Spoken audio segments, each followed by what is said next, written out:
Niingon man na magpatabang, wa ko'y nahimo makaigsunan, ning tabang yung ko assist dito og panak makaigsunan sa mong bata. Bisag pastor akong kurso, wa ko'y midwifery na training.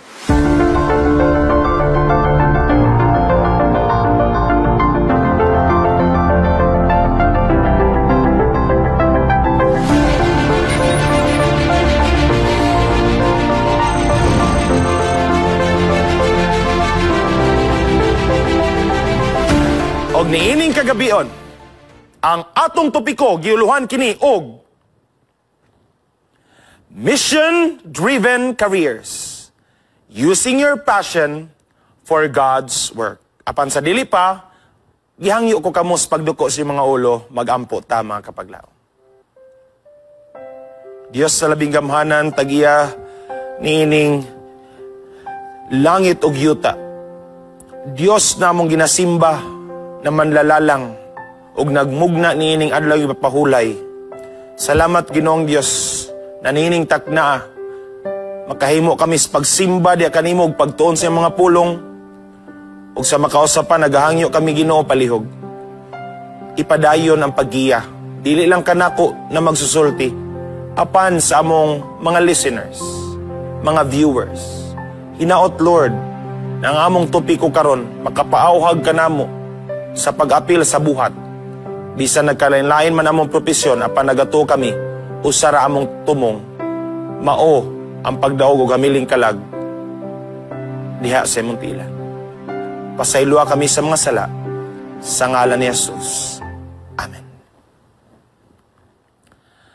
Sugda nato ang mensahe nining kagabion, mga kaigsunan, sa pagbasa sa teksto na makita sa Mateo 28:19 na nagkanayon, Go ye therefore and teach all nations, baptizing them in the name of the Father, and of the Son, and of the Holy Ghost. We are commanded by Jesus to go to the world, and preach the gospel to every nation, tribe, and culture. Apan ang pangutana, kumusta ang iyang mga tinunan, mga followers karon, na iyang gisangunan sa mong mando sa pagsangyaw sa mayong balita. Unfortunately, sa atong panahon karon, mas daghan ang nanglakaw kung adunay mga worldly concert. Inay na muadto sa wali, mga bulhaton sa iglesia, pagsimba. Didto nagpunsisok. Dili man ni mao mga batanon, mga kapaglaom. Ang giingon ni Ginoong Hesus na muapil ta didto kay muapil tas kalingawan. Gawas og ikaw nagwali ni ana nakatiguman. Ang uban pod, imbis na moadtog simbahan, moapil sa bulaton, didto mano nagsimba sulod sa sabungan. Ang uban, inay na magtuon sa Biblia, magpahat sa pulong sa Ginoo ngadto sa uban, didto mahinoon nakaplagan sa kompyuteran. Ang uban nato usahay daghang tagrason labi na ning atong mga negosyo. Dili ta kapil sa buhat kay bisitas pagpaginabuhi, mga kaigsunan. Kumusta po ito mga batanon karon? Kumusta ang gisangunan sa Ginoo na may mutapos sa buhat kaya naapang katakos og kusog? Kumusta mga batanon karon? Kumusta mo mga batanon? Kinahanglan ta magkahiusa. Ang atong una-una, ang atong tumong, ang atong kusog, atong talinto og panahon, kinahanglan natong usahon alang sa pagduso sa bulaton. Apan ang problema, ang yawa na ningkamot pod sa paglinlas sa mga batanon niining panahon na. Inay na magkalingaw sa pag-apil sa buhat, computer games ang gikalingawan mga higala.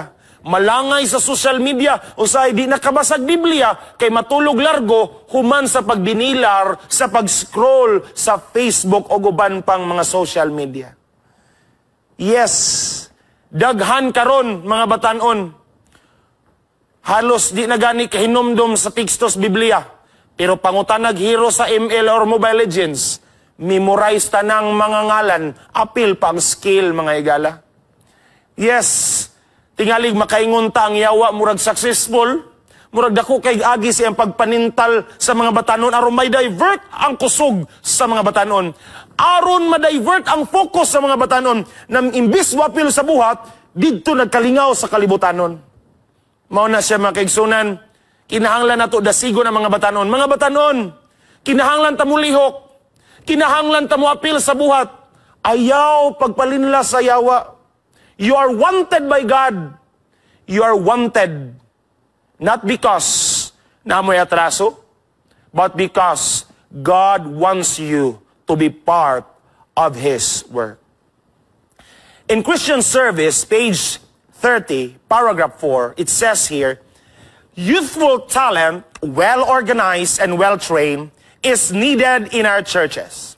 The youth will do something with their overflowing energies. Mutuo ba mo na mga batanon? Naga-overflow atong energy? Yes. Many times gadala kog camping. Many times kog dala og mga young people. Makabantay ko na yung mga youth camp. Sayo kay mangmata ang mga young people. Dugay matulog kay na mga activity.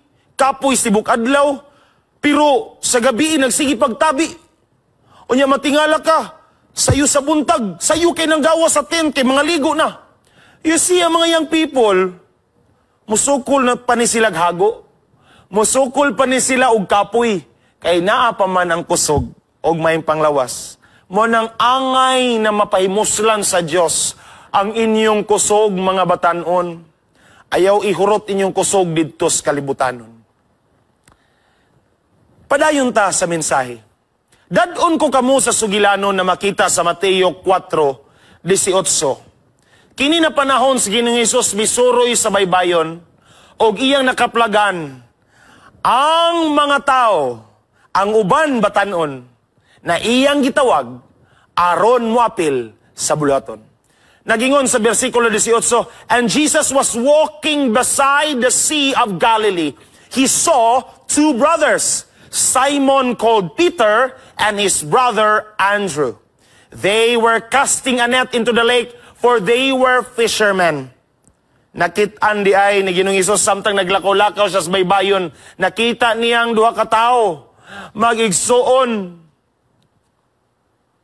Ogon sa ilang trabaho.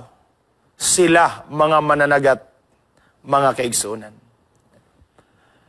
In verse 19 nagingon, come, follow me, Jesus said, and I will send you out to fish for people.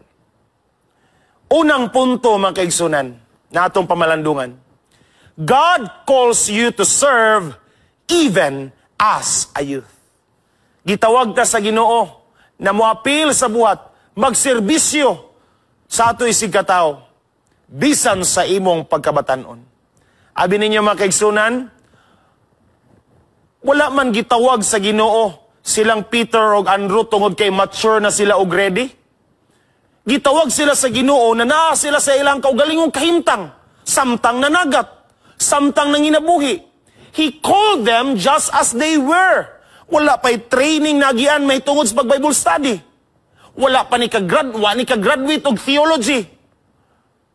But, once di ay, tawgon ta sa Ginoo, di ta magkabalaka, o ready ba tagdi, na batay kapahat, or talentado pa ta o dili. Ang gikinahanglan raday sa Ginoo, our availability.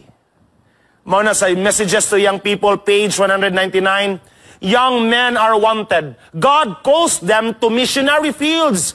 Mao na ang Ginoo. Kanunay gyud gatawag o gapangita sa mga batanon. Kay sayod ang Ginoo na ang batanon dako kay mahimo sa bulhaton. Nganong daghan man ang mga batanon karon na nagduha-duha sa pag-apil sa buhat. Nganong sagad sa mga batanon dili kay ganahan mo apil sa ministry o mag-missionary. Unsa mga rason? Number 1, I'm too young to make a difference. Bata pa ko, pastor. Di ilang sa ko. Wa may muto o guro na ako eh. Wa pa man ko'y buot. Ikaduha, fear of failure or rejection. Na sa atong kadasig, na tay interest muwali, mupahat sa kamatuuran, pero hadlok ta basig balibaran ta. Hadlok ta basig ipagukod tag-iro, kasab-an ta. Mahimong failure ang atong pagpaningkamot, dili mo dawat sa kamatuoran ng atong gisangyawan.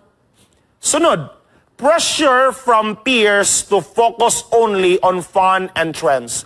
Ang rason nga nung usahay ang mga young people di kay ganahan mo apil sa buhat, kay ang iya mga barkada pod, dili pod mo encourage na mo apil sa bulaton. Muingon na nun, ay apil-apila na, oy, lingaw-lingaw lang ta, kahayahay na to, relax lang ta, laag-laag lang ta, silpon-silpon lang ta, ay apil-apil na ano, oy, para mulapas di ka sa langit, ana. Sobra na kakabuutan. Ang sunod na rason nga nung usahay, mga young people, di kayo moapil sa buhat, lack of encouragement or mentorship. Siguro wala kayo ga-encourage. Ang mga ginikanan, wala po kayo nag-encourage na, kapil na, pag missionary, pag serbisyo sa Ginoo na. Wala kayo'y ate o kuya na ka-guide. Wala'y mga kaigsunan siguro na mo mentor. Mao nang wala na develop yung interest sa pagserbisyo sa Ginoo. But the good news is, over 32,000 last 2022, during the Voice Expand program, Voice of Youth Expand program, over 32,000 youth joined the Voice of Youth, resulting in 23,000 baptism. Bisan pa man ugnay mga young people na di kay moapil sa buhat, ang nakanindot kay anam-anam na, ubay-ubay na karon ang nakamata, og miapil na sa bulaton. Amen. My dear young people, you don't have to be old to be called, but just be willing to answer the call. Sa dihang nag-eskwela ko sa Mountain View College, batanon pa kay ko ato, 2012. Wapadyo ko'y hanaw, di pa ko kabalumuwali, di ko kabalong Bible study. Miapil ko aning ginatawag og canvassing work. Student Literature Evangelism Program sa Mountain View College under the Philippine Publishing House. O dito ko na-assign sa Cebu. Layo din kayo kung na-assignan. First time na ko malayo sa kong ginikanan. O niya dito, taliwala sa kong pagkabatanon. Wa pa ko'y salig sa kong kaugalingon, kay basigway mo toon ako. Nanganvas ko sa Cebu. Adto ko mga dagkong building, mo approach dito, mo introduce og mga libro, may tungod sa health, family, og mga kabataan. Pero ang problema, isa ka simana, dua ka simana, tulo ka simana, wa pa man ko'y order. Matuog na lang ko sa mga katedral dito, og magampo, Lord. Nga nung gitawag pa man ko ni mo diri, Lord, wa man gyapon ko'y halin. Wa may mutuo na ko, Lord. Muli na lang kog Mindanao, nakaunaw na po ko, muli kog Mindanao, kalayo po dato no, di po na ako makayag langoy. Kay perti mang laparas dagat, wapog ko ikaplitis barko. Mao nang ang nahitabo, nagsuroy-suroy sa ko. Ni adto ko, mga kaigsunan, kauban sa kumakauban ng canvasser, dito sa Camotes Island. O pag-abot na mo sa Camotes Island, yung biyahe pamiglayo kayo, dito sa kadagatan, pag-abot sa Camotes Island, wa pa yun mi nakuntinto. Miadto pa yun mi Pilar Island. Separate na island sa Camotes, gamay-gamay sa na isla. Nagsakay rin tao mi gamayng bangka, kauban sa akong kauban ng canvasser. Ako din i-greet itimbaya si Sir John Salvo. Mana akong kauban niya sa bangka. O niya, nagkargamig mga dagang libros bangka. O niya, ang naka-challenge is, samtang nagpadulong mi sa mong isla, kusog bitaw ng balod. Milagsik na bitaw ang mga tubig sa mua na balaka na mi, kaya basig babasa ang libro, nagampo lang gimi, Lord. Paabuta lang gimi sa isla. Pag-abot sa isla, nakahiram din mig motor. Sakay dahil akong kaubanan ka na basir, ako ang drive, tanawa sa picture, mao na, ako na, nakapula. Suroy na mo, tibuok isla. And by God's grace, sige na mong suroy-suroy, na maligya mi sa libro, uban sa tabang sa Ginoo. Daghan ang nakabalos kamatuoran, og naka-avail sa atong mga libro. Atong dungagan ang eksperyensya. Batanon pa ko, gihapon. Same place gihapon, og more gihapon tong panahon na. Sa panahon, nasigi kong canvas sa Cebu, niabot yun punto na wa ko'y order sa Gunson. Mo nang nadiskuryo ko yung ko, Lord, murag di gid guro ni para nako. Lord, apila lang siguro kog wali. Di na lang sa ko manganbas og libro. Mao to ni apil sa kog kanang evangelistic seminar. Apil ko og pasan og mga sound system, kada adlaw, kada hapon apil. Nya mabuntag manganbas ko. Abi niya makaigsunan, human sa mong wali. na nagpahibalo nako na naaday ni abot na foreigner gikan sa Spain unya nakasawag Pinay diha na namuyo. Ingon tong nag-refer na ko adtuon daw kay basig mo kuwag libro. Mo tuba pagkaugma adto din ko. Dala kog libro. Grabe, ayo-ayo ko dito. Wala pa gyud kay tao mo abre. Unya kay lagi dako kay gate. Ang problema why nakadungog kay nganuman ang kilid doorbell di ay pislit nako. Pag pislit doorbell abre dayon. Pag sulod nako didto mga kaigsunan kapag laom ang nahitabo mao ni. Nagtuo ko na dili ko nila pansinon. Apa na nakanindot? Niingon din ang asawa, o yun sa manay muhang tuyo dong. Iyong ko ma'am, nag-summer job mi diri. Sudyante pa ko. Namaligya kog libro. Ma'am, makatabang gini ng mga libro nimo kung mo-avail ka ani. Ang nakanindot makaigsunan. Niingon man na sa ka, okay mo din imong katalog. Sige, kuha ko ani isa. Kini, isa po dani. Isa kaset ani. Kini po. Iko, hala, naghanan ni mo gi-order. Kaingon ko sa Ginoo, Lord, basig nagdamgura ko ani Ginoo. Ingon man na sa unsa may gusto nimo, nana ng libro ha. Unsay gusto nimo, cash or dili? Cash or chiki? Iyon ko kapuya po daning chiki. Oy, ma'am, cash na lang, ma'am. Basta kay makaigsunan, human na ko sa pag-ampo, nagkurug-kuro o kamot sa pagsulat sa resibo. Lord, salamat kinaordira ninyo ko. Uman sa kong pag-ampo ni ingon pagyud ma'am, dara ang kwarta, kurog-kuro og kamot. Ay, salamat Lord, gikasan pagyud. Giatagan pa yung kwarta, kaingon niya pangkindi. Ingon ko, grabe, mahala po na ning pangkindi. Pangkaon naman ni ma'am. Mao na makaigsunan, sa panahon na mo give up na unta ko, sa panahon na nawadan ako pagsalig sa kaugalingon, didto ni sulod ang akong pagsalig sa Ginoo. Mao na ng mga libro ang nahalin makaigsunan. O akong gikupta na itong panahon na nasaad sa Ginoo in Luke 1:37, for there is nothing that God cannot do. Walay posible sa Ginoo. Mo na mga batanon, ayo pagduha-duha. Kung batanon pagka-apil sa buhat, ma-experiencehan nimong milagro sa Ginoo, ang kamaayo sa Ginoo. Ang Ginoo matinumanon sa mga saad. Ikaduha, your career can be a platform for ministry. Ayaw huna-huna nang imong career, trabaho, profession, babag sa bulaton. Pwede na nimo mahimong sumbanan or pwede na hinuon nimo magamit sa mas dako na bulaton sa Ginoo. In Matthew 4:20, at once they left their nets and followed him. Sa dihang gitawag sa Ginoo ang mga mananagat, fishermen, sama nilang Pedro. Unsay ilang ingon? Unsay ilang gibuhat? Immediately they left their nets and followed him. Unsay pasabot ana pastor? Nagpasabot, nabisan natay mga panginabuhi, natay career, natay mga pangandoy. Ato gyud kanunay ibutang sa atong una-unang kasing-kasing. Kung tawgon ganitas bulaton, kung naa gani pabuhat na misyon ang Ginoo nato, bisan sulod sa atong trabahuan, andam gyud ta kanunay na i-priority ang buhat sa Ginoo. Og sekondary ra ang panginabuhi, mga kaigsunan. Nagingon ang Christian Service, page 30, let the youth be trained to serve others, putting all your tact and skill and talent into the Master's service.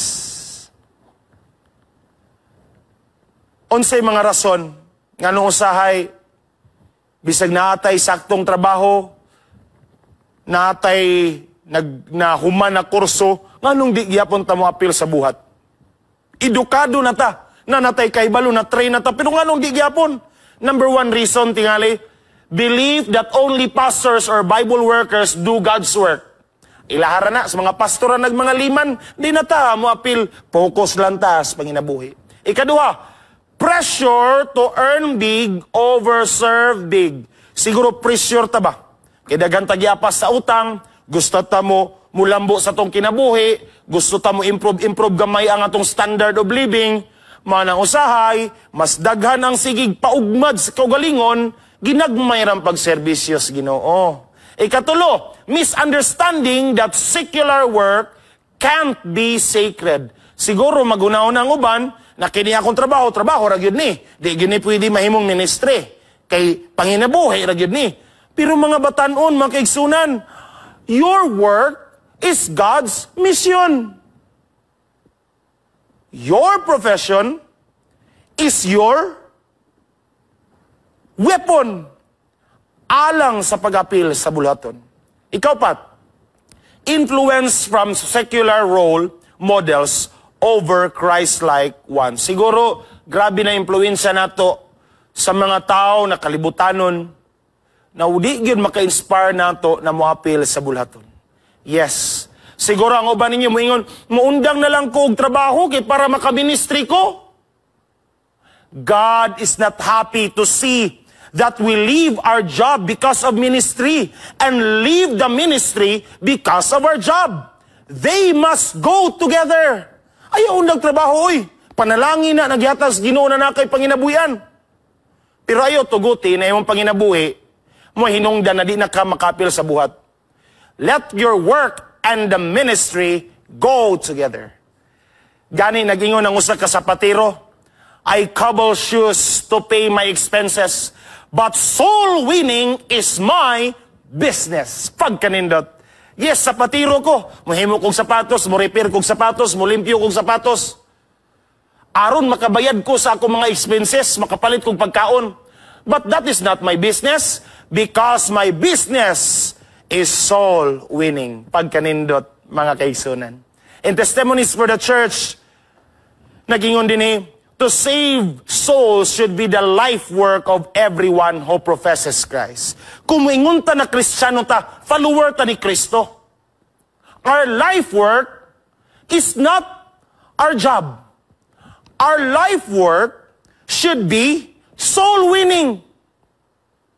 But our job should support our main mission, that is soul winning. What you do for a living can be what you do for the Lord. Always remember that, mga batanon. Epektibo manggani ang mga kaigsunan nato na wala nakagraduate sa koleyo. Unsa na lang kaha ng mga nakahuman diha, napay master's degree, napay doctor's degree. Dagkog positions katilingban. Pero matingala kung anong sagad, kanunay mag-frontline sa buhat, kini makaigsunan nato na wala nakatapos. Pero sagad po na po tayo mabantayan. Imbis gipanalanginan sa Ginoong profesyon, dakog income na ikasarang, na kapasidad, na talento, na kaalam. Di man kayo mo apil sa buhat. Mga igsoon, your classroom, your clinic, your office, or farm can be your mission field. Let your passion glorify Christ. The question is, will you let God use your future to bring others to Him? Ikatulo, God provides opportunities for service. Nagingon ang Matthew 4:21 to 22. Balik ta sa sugilanon. Going on from there, he saw two another brothers, James son of Zebedee, and his brother John. They were in a boat with their father Zebedee, preparing their nets. Samtang nagpadayon si Kristo, na napud siya nakaplagan o nahapitan na mga missionary in the making. Sa dihang iyang nagian kining mga tawhana, Jesus called them, and immediately they left the boat and their father and followed Him. Wow! Sa dihang gitawag ni Ginoong Hesus kining mga tawhana, gibiyaan nila ilang temporaryong trabaho, gibiyaan nila ilang gikabisihan, wa sila nagduwa-duwa sa pag-apil sa buhat sa Ginoo. In Messages to Young People 205, young men should be qualifying themselves that God may use them as mediums to communicate His saving truth. My dear young people, take note of this. Opportunities don't wait forever, but God is giving you one now. Kung na'y oportunidad na makatabang ka sa buhat, na'y oportunidad na magamit atong talento para sa buhaton, bisag sa imong kurso, kung sa expertise nimo, manginahanglan gani ang Ginoo sa imong expertise, sa imong kahibalo, sa imong eksperyensya ug talento, ayaw balibari. Kay talagsara na mo labay nimo. Don't waste that opportunity. daghang mga missionary program karon na nag-awhag kanimo mo apil sa buhat. Siguro na yung mga batanon karon naglibog kaasa man ko padulong, human graduate. Unsa may plano na ko sunod? Graduate na ko, board passer na ko, pero wala man ko'y trabaho pa, nagsigira man kong tambay. Kung nagduha-duha ka diharon mga batanon, ani ay sulbad. Na opportunity gihatag ang Ginoo kanimo. Pwede ka mo apil og 1,000 missionary. Naana siya sa Cavite ang base ani, ang headquarters. Pwede ka mo apil o i-send out ka sa mga churches, mga provinces or urban areas, rural areas to preach the gospel. Pwede po ka mo apil og amazing facts. Tudluan ka unsa pag Bible study, pagwali, health evangelism. Yes. Pwede po ka mo apil sa sulad, labi na kung teacher ka. Pwede ka magtudlo among our Lumad brothers, our Muslim brothers, na sa bukid, na sa isla, ma-assign ka as teacher for 1 year. O niya makatabang ka sa pag-builds ka og maon, dito sa makaigsuna nato sa kabukiran. O niya, pwede po ka mo apil og pamas na sa Palawan ang headquarters ani, na po dapit sa MVC. Yes, medical missionary group ni. Pwede po ka mo apil og frontier missionary. Nag-focus ni siya dito sa tumakigsunang mangyan sa Luzon. Na po'y light missionary, ang focus ani medical approach. Na po'y gitawag og PPH, pwede po ka mo apil og canvassing work matag summer. Ting summer na karon, mga estudyante, mga batanon, apil tas canvassing work, ayo pagduha-duha. And kung gusto ka nang magamit ang imong talento sa social media, gadgets, o guban pa, pwede ka mo apil og media ministry. O pwede po ka mo apilan gitawag og Shalem, kaning grupo sa Shalem, mga medical practitioners ni, mga medical experts ni na mang-lead silang trabaho, moadto sa kalugar, mag-medical mission. Dagang opportunity. Mao nang sa kadagang opportunity ron, unya wa kay gibuhat, wa kay trabaho, nagpundo ra kas balay, ayaw sayangi ang panahon. Pagpagamit batanon. Sa diyang nagmisyonary si Pastor Jinggoy, dito mina-assign sa Sitio Kilogi, Barangay Mitungok, Kulaman, Sultan Kudarat. Kauban sa kong partner si Brother Lyndon Chavez, akong ginatimbaya diha, si Brother Lyndon, nagasubaybay karon. Mao na akong partner diha sa picture. Dito mina-assign for 1 year. Nagserbisyo, nagtudlo, dito sa tumakigsunang Manubo, Sultan Kudarat. O, mo na akong partner, so bida mi dito sa mong bukid, tabok mig sapa, o niya, nagtudlo mi dito sa pagbasa, sulat, o paghihap. Yes, kung makaadto ka sa among mission school, human sa dugayng lakaw o subida mo na mo makita ng mga view. Perting tugnawa, napay mga baboy ihalas, napay mga binaw sa unahan. Mao na mga balay dito, typical na mga balay. Abi ninyo makigsunan, abi namog na ami teachers kanang boarding house dito. Pag-abot na mo dito, wa pa mi balay, wala mi CR, wala classroom. Miadto ra mi dito, aron mo tudlo, pero wa eskwelahan. Mao na to makaigsunan dito ng mga Manobo, mao na ilang mga hulagway. Mga bata dito makaigsunan, tungod sa kapitos, walay sinina. Sayo pas buntag, di man po noon mapanuhutan, but unfortunately, daghan dito ang nagbasakito ng mga kabataan. Gani, tungod sa kapitos o limited sources sa pagkaon, usahay ang ilaga, intaw na nagkamang-kamang maapil pagkalitson. Dagko pas iring ang ilaga dito. Nasubo jud kayo ang akong kasing-kasing sa dehang na usa ka bata, grabe gyud intaw niyang kaon. Pagtuon akong manok pero ilaga day. Mo na mga batanon ay mo sige reklamo sa sudan balik-balik. Sa yus buntag mo ingon rapod mo, ma, anong ulam? Mga batanon, pasalamati inyong kahimtang karon kay namoy pagkaong lamian adlaw-adlaw lahi-lahi. Dito sa bukid mao po na nga itong mga kaigalaan dito, mga inahan.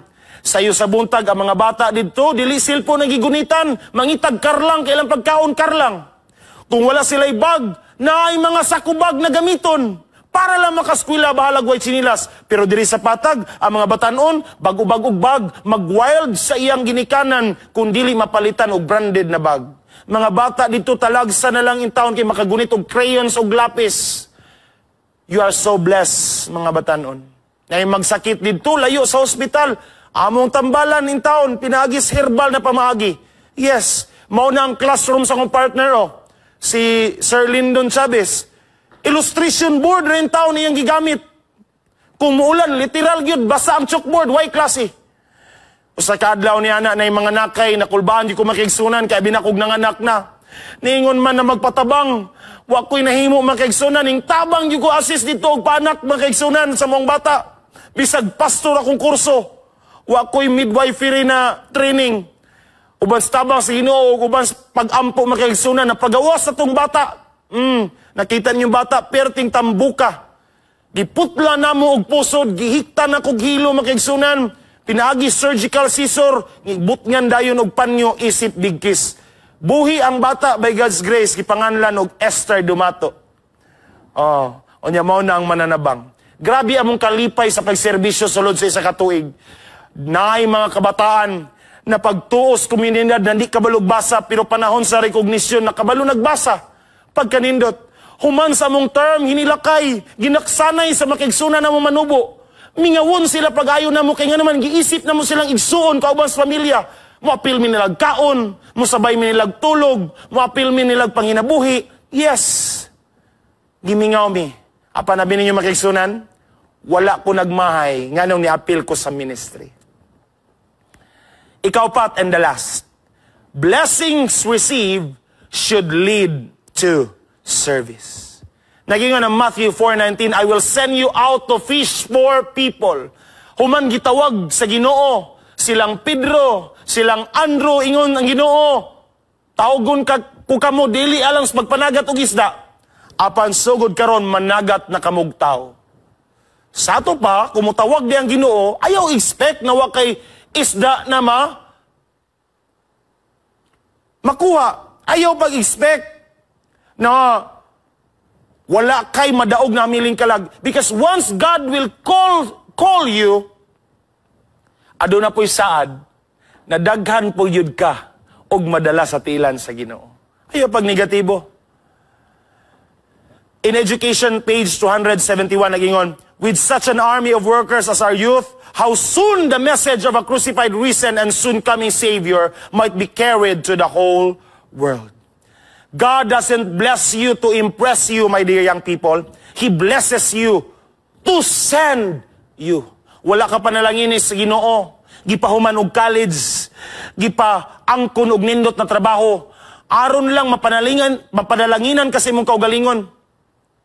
Gipanalanginan ka sa Ginoo in order to bless others, and because God wants to send you to someone na nanginahanglan sa kamatuoran. Ang uban mo ingon, muundang na lang ko og eskwela, pastor, kay magministry na lang ko. Ayaw pod. Dili, ayaw undang og eskwela. Because our time spent in school is not a waste of time, nor a key to earn money and find a high-paid job. Educational attainment is a missionary training, a preparation for a wider scope of service for God. Kung makagraduate ta, og daghan na tag makatunan, mas mulapad atong ma-reach out og ma-impluensyahan. Munang dili babag ang pag-eskwela. Training hinuon ang eskwela. Siguro makaingon mo, kung makagraduate na, muingon po ang uban, dili na ta kinahanglan pa mo apil og missionary program, pastor, kay pwede naman ta mahimong missionary. Pwede naman ta kay makaministry naman ta, bisag asa, bisan sa atong gitrabahuan, dili na kinahanglan, musaka pa og bukid, umutabok pa og isla, para makapil sa ministry. Yes, sakto man na. Pero sagas nga kahitabo karon mao ni. Pag gumagraduation, sawa pang graduation, gusto mag-missionary. Pag gumagraduation, nakatrabaho na, naka-income, ingon dayog, dili na lang ko mag-missionary. Pero ang problema, dili tanan inanang nahitabo. Ang uban mao ni. Pero ang gakahitabo karon, sa dihang nakatrabaho na, nalimta na ang pagigsaad sa Ginoo kay nabisi na sa trabaho. Imbis na mahimong maayong impluensya, mauna man hinuon ang nag-una-una sa mga pangkilibutanon na programa. Kung gusto ta mag-missionary sa atong trabahuan, panindigi mga kaigsunan, barugi imong pagtuo, barugi imong pagkakristohanon, kay basig wanay kalahian diha sa inyong trabahuan. Di na makita kinsay Kristohano o di, kay parihan na mo tanan. Shine for Jesus. You are peculiar. You need to stay and to be true to your promise sa Ginoo. Mga kaigsunan, hinumduman nato gikan sa pagkabata, elementary, high school, college, tungod sa panalangin sa Ginoo nakagraduar ka sa kolehiyo. Karon, human sa pagpanalangin sa Ginoo nimo sa dugayng panahon, unsay mo'y kabalo sa Ginoo? Mag-focus ra ba kas panginabuhi? Di ba ka mo apil sa ministry? Usa ra ka tuig ang gikinahanglan sa Ginoo, pwede ka mo apil og sulads, 1,000 missionary. Dili ba na nimo mahatag sa Ginoo? Imo ba nang ikalaog na human sa 15 ka tuig, 20 ka tuig gipaskwela kas Ginoo, gi-provide niya tanan nimo panginahanglanon, isa ka tuig di pa nimo mahatag? Mga batan-on, mga kaigsunan usahay, salin-salin na lang na panahon na ito ihatag sa Ginoo. Diha na ta makauna-una og apil sa buhat, kung masakito na ta og naglubog na ta sa ospital. Sa panahon na gabay pang tindahan, dasig ki sa buhat, mo apil gyud sa ministry. Pero sa dihang nahimo ng grocery store, dako na kayong tindahan, ay di na nimo makaplagan sa imbahan. Sa panahon na kagang-kagang pang motor, daan pa kayo, bisag-asang camping, bisag-asang evangelistic seminar, lakaw! Pero sa dihang nanay four wheels, oy, di naman mo balik og iway. Onya, di naman mo apil sa mga katiguman na naglambigit ang bulaton sa Ginoo. In Christ Object Lessons, page 69, it is the privilege of every Christian not only to look for, but to hasten the coming of our Lord, Jesus Christ. Makaingon siguro ang uban, Pastor, gusto gyud mi mo apil sa buhat pero busy man? Yes, dili man sala ang busy. Being busy is not a sin. Jesus was busy. Apostle Paul was busy. Peter was busy. Nothing of significance is achieved without effort and hard work and weariness. But being busy in an endless pursuit of things that leaves us empty and hollow and broken inside, that cannot be pleasing to God. My dear young people, mga batanon, Jesus is coming soon. Hapit na mahanaw ning kalibutan natong ginapuy-an karon. Grabe na ang katalagman, grabe na ang krimen, grabe na ang mga balatian, grabe na ang kadautan sa mga tao. Jesus is coming soon. Ang pangutana, are you ready? Ang pangutana, kumusta ang imong pakigsaad sa Ginoo, mga igala? Mga batanon, mga kaigsunan, sa pagtapos, tuguti ko niyo sa pag-share ni ini na story. May tungod sa usa ka hari na pangalan si Tarquinius Superbos. Apan dili ni siya maong bida. Sa diya naghari siya sa Roma, abi ninyo, usa sa kapintas na hari, hinungdan, daghag di ganahan niya. Ang mga tao nag-alsa na siya ma-impeach. Tungod kina glagot na mga tao, na-impeach gid siya. Ogwa sa malipay ni ini. Tungod siyang kalagot, naghimo siya alyansa sa mga Etruscan army, nakig-alyansya siya, nangamigo siya, og nangay isag tabang na sulungon ang Roma. Kay manimalos siya sa gibuhat kaniya. Apan, adunay usa ka tawo naginganlag Horatius Cocles.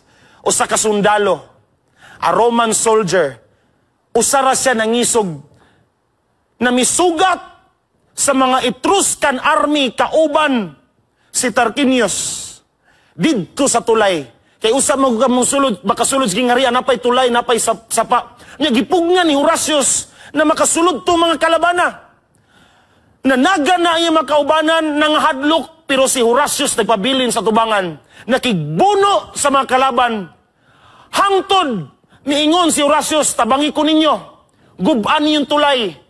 Samtang ginaguba niyong tulay, ako rasay bahala diri og pakigbuno aning mga tawana.